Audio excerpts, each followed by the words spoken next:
And he said to me, I want you to write a letter to yourself.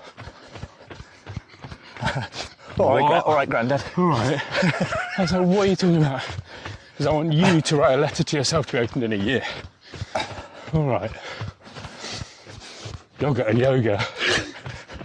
So I did. I wrote a letter to myself. And that was the first step it took for me to put one foot on that ladder. Yeah. And start climbing up.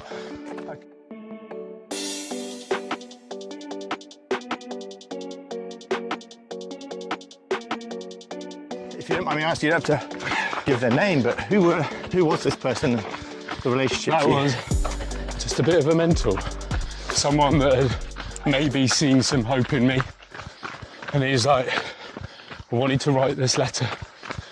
Come on, what? So I wrote the letter, it sits on my desk. You did it? I did it. I wrote the letter. A lot of people wouldn't have done that. I know. So what? I typed it because I can't read my own handwriting. Oh, right. So I know that, my personality would have gone, yeah, it's a great idea, but I would have put it off. So what made you sit down and switch on the computer and do it? Because maybe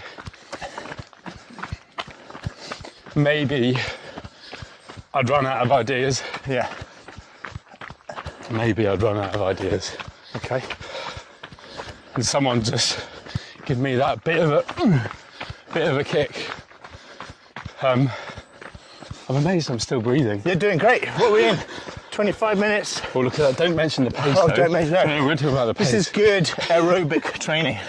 As I say in my intro, it's about running at a conversational pace.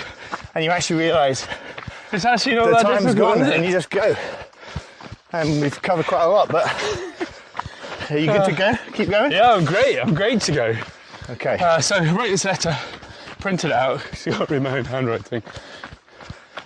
I actually need to go on a handwriting course. That would be a good idea. Yeah. Priorities. Yeah. So I wrote this letter, put it in an envelope to be opened in a year, put it in the desk. What date is it today? 25th.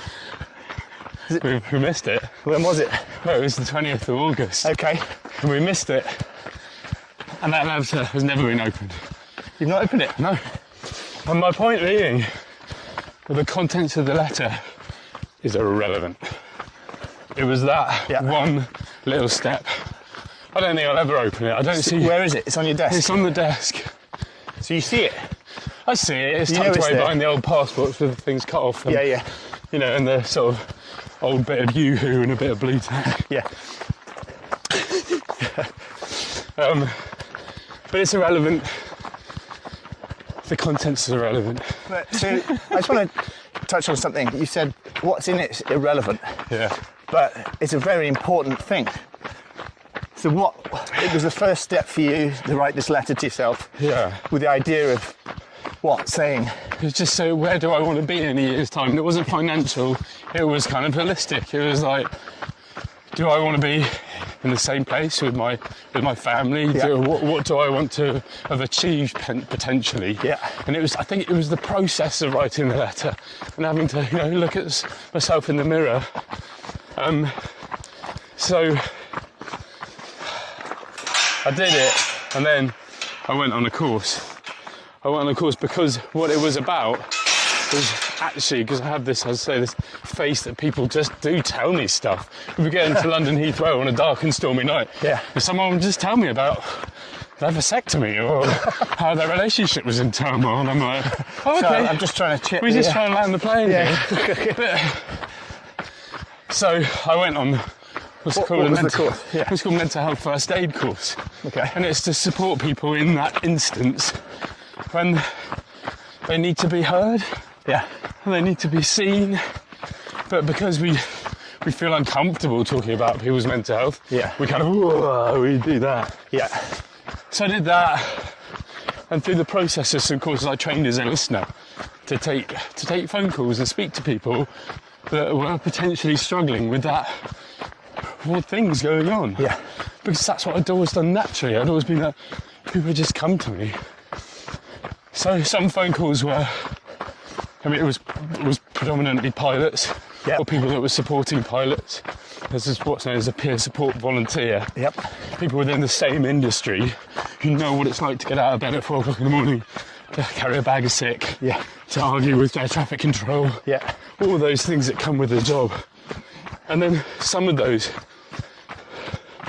someone just needed to be heard. Yeah. They didn't need me to fix the problem for them. Yeah. I just wanted someone to see them for what was genuinely going on. And genuinely hear them. Yeah. I think that's the thing I've had to learn. Like, I'm a fixer. All right, you feeling that right? What can we do to solve it? Oh, and yeah. actually, it's just okay. Yeah. I'm sorry to hear that. Yeah. So I learned to do that, and there were a couple of phone calls I took from people where they had stopped seeing hope, Right. and I never wanted anyone to feel that way. And that's what took me into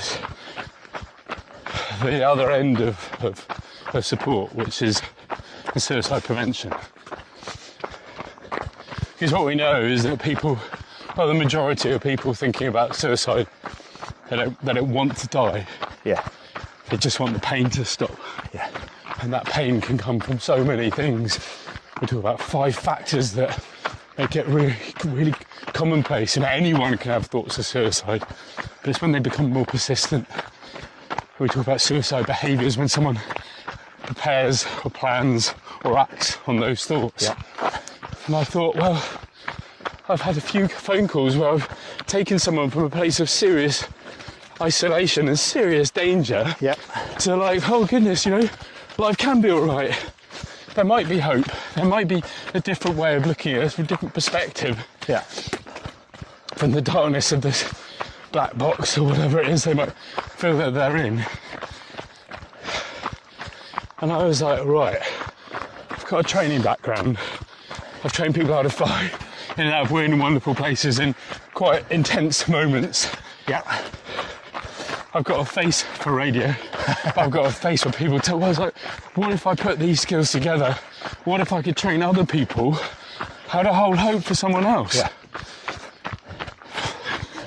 And now I run a business. I say a business. I've got some wonderful people that support me, but it's me in my bedroom. Yeah. But delivering this, It's not OnlyFans, is it? no, I haven't got the equipment for that. It's just delivering this message that it is genuinely okay to talk about this stuff. Yeah. And by having more people trained to spot the signs, to genuinely be able to hold space for someone so they feel heard. Thanks. And then connect them to those amazing supports. And it's not just the NHS, there's a wealth and breadth of supports out there. But people don't know that they're there. Like what? Oh my goodness, like Okay, here you go. as far as a bereavement of suicide, a shout, a text messaging service. Yeah. Everyone feels that they have to talk about stuff. Not everyone has the ability to talk. Or, Samaritans. yeah, Samaritans. Yeah. Or grassroots suicide prevention, or Calm, or Sam H, or there's Combat stress. for absolutely, veterans. here we go. Here it is. Combat stress, and but unfortunately, the supports that are out there are passive. They're waiting for our call, they're waiting for text us. I see all these posts on LinkedIn with people saying, and don't get me wrong, it's not that they're not genuine, but they're saying, yeah, having a crap time. If anyone else is having a crap time, DM me, or Yeah. no one's going to do that. We have to reach out to people. Yeah. We have to be proactive. There's all this research that shows that when we're oh my goodness, I feel it here. No, I just get excited about it. Yeah. It's the fact that when supports are passive, they're just waiting there for that person. Unless we do it collaboratively and we're proactive, we're going out to people that might be struggling, they just won't do it. Yeah. Or it takes a really, really long time. So yeah, that's what I do now is I train people, organisations, how to have the conversations that they would normally shy away from. This is your company, the Black Box Approach. Yeah, we all might have something going on in our lives, but maybe if we can look at it in a different perspective. Yeah. The approach is that let's find out where we are, where do we want to go to, and Yeah. how are we going to get there.